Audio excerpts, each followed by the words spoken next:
ದರ್ಶನ್ ನಿವಾಸಕ್ಕೆ ಪೊಲೀಸರು ಆಗಮಿಸಿದ್ದಾರೆ. 4 ಆರೋಪಿಗಳನ್ನು ಕರ್ಕೊಂಡು ಪೊಲೀಸರು ಬಂದಿದ್ದಾರೆ. ದರ್ಶನ್ನ ಕರ್ಕೊಂಡು ಬಂದಿಲ್ಲ. ದರ್ಶನ್ ಹೊರತುಪಡಿಸಿ 4 ಆರೋಪಿಗಳನ್ನು ಕರ್ಕೊಂಡು ದರ್ಶನ್ ನಿವಾಸಕ್ಕೆ ಆಗಮಿಸಿದ್ದಾರೆ. ಪಟ್ಟಣಗೆರೆಯ ಶೆಡ್ ಬಳಿಕ ದರ್ಶನ್ ನಿವಾಸಕ್ಕೆ ಭೇಟಿ ಕೊಡ್ತಾ ಇದ್ದಾರೆ. ಮತ್ತೊಮ್ಮೆ ಕರ್ಕೊಂಡು ಬಂದಿದ್ದಾರೆ. ಇನ್ನೊಂದಷ್ಟು ಸಾಕ್ಷ್ಯ ಸಂಗ್ರಹಕ್ಕೆ ಅಂತ ಅನ್ಸುತ್ತೆ. ದರ್ಶನ್ ನಿವಾಸದಲ್ಲಿ ಖಾಕಿ ಮಹಜರು ಮಾಡ್ತಾ ಇದ್ದಾರೆ ಅಂತ ಹೇಳಲಾಗ್ತಾ ಇದೆ.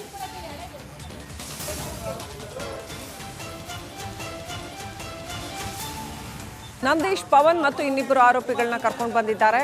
ದರ್ಶನ್ ನಿವಾಸಕ್ಕೆ ಆಗಮಿಸಿದ್ದಾರೆ. ಇಲ್ಲಿ ಇನ್ನೇನು ಎವಿಡೆನ್ಸ್ ಕಲೆಕ್ಟ್ ಮಾಡ್ತಾರೆ, ಇನ್ನಷ್ಟೇ ಡೀಟೇಲ್ಸ್ ಬರಬೇಕಾಗಿದೆ. ಆದರೆ ದರ್ಶನ್ ಅವ್ರನ್ನ ಹೊರತುಪಡಿಸಿ 4 ಆರೋಪಿಗಳನ್ನ ಕರ್ಕೊಂಡು ದರ್ಶನ್ ಅವರ ಮನೆಗೆ ಬಂದಿದ್ದಾರೆ.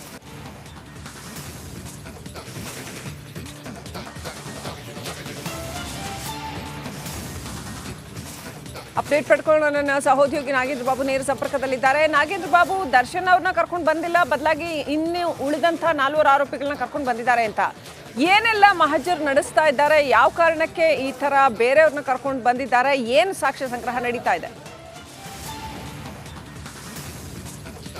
ಶ್ರೀಲಕ್ಷ್ಮಿ, ನೋಡಿ, ಇನ್ನಷ್ಟೇ ಅಪ್ಡೇಟ್ ಲಭ್ಯ ಆಗಬೇಕು. ಆದರೆ ಈಗ ಒಂದು ತಂಡ ಮೈಸೂರಿಗೆ ತೆರಳಿ ಅಲ್ಲಿ ಸ್ಥಳ ಮಹಜರನ್ನು ಮಾಡುವಂಥ ಕೆಲಸವನ್ನು ಮಾಡ್ತಾ ಇದ್ದಾರೆ. ಮತ್ತೊಂದು ಕಡೆ ರಾಜರಾಜನಗರದಲ್ಲಿರುವಂತಹ ದರ್ಶನ್ನ ನಿವಾಸಕ್ಕೆ ಈಗ 3 ಆರೋಪಿಗಳನ್ನು ಕರೆತಂದಿದ್ದಾರೆ. 3 ಆರೋಪಿಗಳನ್ನು ಕರೆತಂದು ಈಗ ಮನೆಯ ಬೇಸ್ಮೆಂಟ್ಗೆ ಕರೆದುಕೊಂಡು ಹೋಗಿ ಅಲ್ಲಿ ಸ್ಥಳ ಮಹಜರನ್ನು ಮಾಡುವಂಥ ಕೆಲಸವನ್ನು ಮಾಡ್ತಾ ಇದ್ದಾರೆ. ಮನೆ ಈಗ ಲಾಕ್ ಆಗಿರೋದನ್ನು ಕೂಡ ದೃಶ್ಯವನ್ನು ಗಮನಿಸ್ತಾ ಇದ್ದೀವಿ.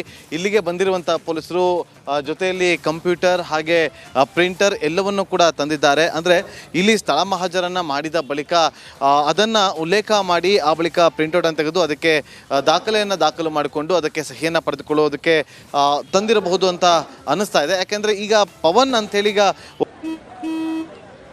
ನಡಿ ಈಗ ಶುರು ಮಾಡೋಣ.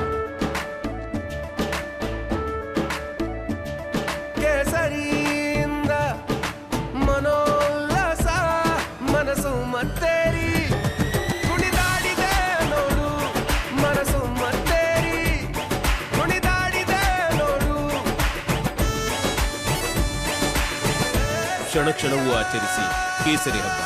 ವಿಮಲ್, ಬಾಯಲ್ಲಿ ಹೇಳಿ ಕೇಸರಿ. ಒಬ್ಬ ಆರೋಪಿ ಹೆಸರು ಗೊತ್ತಾಗಿದೆ, ಪವನ್ ಮತ್ತು ಧನರಾಜ್ ಅಂತ ಹೇಳಲಾಗ್ತಾ ಇದೆ. ಮತ್ತೊಬ್ಬ ಆರೋಪಿ ಯಾರು ಅನ್ನೋದು ಇನ್ನಷ್ಟೇ ಅಪ್ಡೇಟ್ ಆಗಬೇಕು. ಆದರೆ ಪವನ್ ಏನಿದ್ದಾನೆ ಈ ಒಂದು ಪ್ರಕರಣದಲ್ಲಿ ಈಗ A3 ಆರೋಪಿ ಆಗಿದ್ದು, ಈತ ಈ ಒಂದು ಪ್ರಕರಣದ ಎಲ್ಲ ಸಂಪೂರ್ಣವಾದಂಥ ಮಾಹಿತಿ ಪವನ್ಗೆ ಸಂಪೂರ್ಣವಾಗಿ ಗೊತ್ತಿತ್ತು. ಹಾಗಾಗಿ ಪವನ್ ಜೊತೆಯಲ್ಲಿ ಇನ್ನಿಬ್ಬರು ಆರೋಪಿಗಳನ್ನು ಈಗಷ್ಟೇ ಪೊಲೀಸರು ಕರೆದುಕೊಂಡು ಬಂದು ಈ ಒಂದು ದರ್ಶನ್ ನಿವಾಸದ ಬೇಸ್ಮೆಂಟ್ಗೆ ಕರೆದುಕೊಂಡು ಹೋಗಿದ್ದಾರೆ. ಅಲ್ಲಿ ಒಂದು ಸ್ಥಳ ಮಹಜರನ್ನು ನಡೆಸುವ ಸಾಧ್ಯತೆಗಳು ಕಂಡು ಬರ್ತಾ ಇದೆ. Srilakshmi. Right, thank you Nagendra Babu ಡೀಟೇಲ್ಸ್ಗಾಗಿ. 4 ಆರೋಪಿಗಳನ್ನು ಕರ್ಕೊಂಡು ದರ್ಶನ್ ನಿವಾಸಕ್ಕೆ ಆಗಮಿಸಿದ್ದಾರೆ ಪೊಲೀಸರು. RR ನಗರದಲ್ಲಿರುವಂಥ ತೂಗುದೀಪ ನಿಲಯ ದರ್ಶನ್ ನಿವಾಸ ಏನಿದೆ ಅಲ್ಲಿಗೆ ಬಂದಿದ್ದಾರೆ. ಅಲ್ಲಿ ಇನ್ನೊಂದಷ್ಟು ಮಹಜರು ಮತ್ತು ಇನ್ನೊಂದಷ್ಟು ಸಾಕ್ಷ್ಯ ಸಂಗ್ರಹ ಮಾಡ್ತಾ ಇದ್ದಾರೆ. ರೇಣುಕಾಸ್ವಾಮಿ ಕೊಲೆ ಪ್ರಕರಣಕ್ಕೆ ಸಂಬಂಧಪಟ್ಟಂತೆ RR ನಗರ ದರ್ಶನ್ ಮನೆಗೆ ಆಗಮಿಸಿದ್ದಾರೆ ಪೊಲೀಸರು. ದರ್ಶನ್ ಅವ್ರನ್ನ ಕರ್ಕೊಂಡು ಬಂದಿಲ್ಲ, ಬದಲಾಗಿ ಇನ್ನುಳಿದಂತಹ 4 ಆರೋಪಿಗಳನ್ನು ಕರ್ಕೊಂಡು ಬಂದಿದ್ದಾರೆ. ಯಾವ ಕಾರಣಕ್ಕೋಸ್ಕರ ಈ ಬೇರೆ ಆರೋಪಿಗಳನ್ನ ಕರ್ಕೊಂಡು ಬಂದು ಏನು ಸಾಕ್ಷ್ಯ ಸಂಗ್ರಹ ಮಾಡ್ತಿದ್ದಾರೆ ಆ ಎಲ್ಲ ಡೀಟೇಲ್ಸ್ ಇನ್ನಷ್ಟೇ ಬರಬೇಕಾಗಿದೆ. ಈಗ ಕರ್ಕೊಂಡು ಬರ್ತಾ ಇರೋ ನೇರ ದೃಶ್ಯಗಳನ್ನ ನೋಡ್ತಾ ಇದ್ರ RR ನಗರ ದರ್ಶನ್ ಅವರ ಮನೆಯಿಂದ ಆರೋಪಿಗಳನ್ನ ಕರ್ಕೊಂಡು ಬರ್ತಾ ಇರುವಂಥ ಪೊಲೀಸರು ಕರ್ಕೊಂಡು ಬರ್ತಾ ಇರುವಂಥ ನೇರ ಪ್ರಸಾರದ ದೃಶ್ಯಗಳನ್ನ ನೋಡ್ತಾ ಇದ್ದೀರಾ, ಲೈವ್ ವಿಜುವಲ್ಸ್ ನೋಡ್ತಾ ಇದ್ದೀರಾ.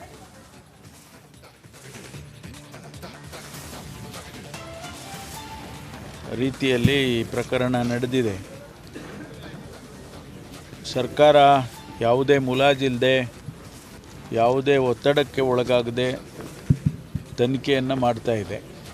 ಈಗಾಗಲೇ ಸುಮಾರು 17 ಜನ ಅರೆಸ್ಟ್ ಮಾಡಿದ್ದಾರೆ. ಅವರನ್ನೆಲ್ಲ ತನಿಖೆಗೆ ಒಳಪಡಿಸಿದ್ದಾರೆ. ಅದರಿಂದ ಮಾಹಿತಿಗಳನ್ನು ಕಲೆ ಹಾಕ್ತಾ ಇದ್ದಾರೆ. ಅದು ಒಂದು ಭಾಗ. ಇನ್ನೊಂದು, ಆ ಕುಟುಂಬದವರಿಗೆ ವಿಶೇಷವಾಗಿ ರೇಣುಕಾಸ್ವಾಮಿ ಅವರ ಶ್ರೀಮತಿ ಅವರು ಮದುವೆ ಆಗಿ 1 ವರ್ಷ ಆಗಿದೆ. ಅವರು ಗರ್ಭಿಣಿಯಾಗಿದ್ದಾರೆ ಅಂತೇಳಿ ಅವರು ಈಗ ತಾನೇ ಅವ್ರ ತಂದೆ ತಾಯಿಗಳು ಹೇಳಿದರು. ಅವರ ಮನವಿ ಏನು ಅಂತೇಳಿದರೆ, ನಮ್ಮ ಕುಟುಂಬಕ್ಕೆ ಒಂದು ನ್ಯಾಯ ಒದಗಿಸ್ಕೊಡ್ಬೇಕು ಮತ್ತು ಜೀವನವನ್ನು ಸಾಗಿಸೋದಕ್ಕೆ ಅವರಿಗೆ ಒಂದು ಸರ್ಕಾರದ ವತಿಯಿಂದ ಒಂದು ಕೆಲಸ ಕೊಡಬೇಕು ಅಂತೇಳಿ ಬೇಡಿಕೆಯನ್ನು ಕೊಟ್ಟಿದ್ದಾರೆ. ನಾನು ಮಾನ್ಯ ಮುಖ್ಯಮಂತ್ರಿಗಳ ಹತ್ತಿರ ಚರ್ಚೆ ಮಾಡಿ ಅದಕ್ಕೆ ಕ್ರಮ ಮಾಡ್ತೀವಿ ಅಂತ ಹೇಳಿದ್ದೇನೆ. ಜೊತೆಗೆ ಯಾವುದೇ ರೀತಿಯಲ್ಲಿ ತಪ್ಪುಗಳಾಗದಾಗೆ ಇನ್ವೆಸ್ಟಿಗೇಷನ್ ಮಾಡಿ ನ್ಯಾಯ ಕೊಡಿಸ್ತಕ್ಕಂಥ ಕೆಲಸವನ್ನು ಮಾಡ್ತೇವೆ. ಹಾಗಾಗಿ ಇವತ್ತು ಅದಕ್ಕಾಗಿ ಇದರಲ್ಲಿ ಒಂದು ಏನು ಅಂತ ಹೇಳಿದರೆ, ಯಾರೂ ಇದರಲ್ಲಿ ರಾಜಕೀಯ ಮಾಡಬಾರ್ದು. ಅನೇಕ ಜನ ಬೇರೆ ಬೇರೆ ಹೇಳಿಕೆಗಳನ್ನು ಕೊಟ್ಟಿದ್ದನ್ನು ನಾನು ಕೂಡ ಮಾಧ್ಯಮದಲ್ಲಿ ಗಮನಿಸಿದ್ದೇನೆ. ಇದು ಈಗ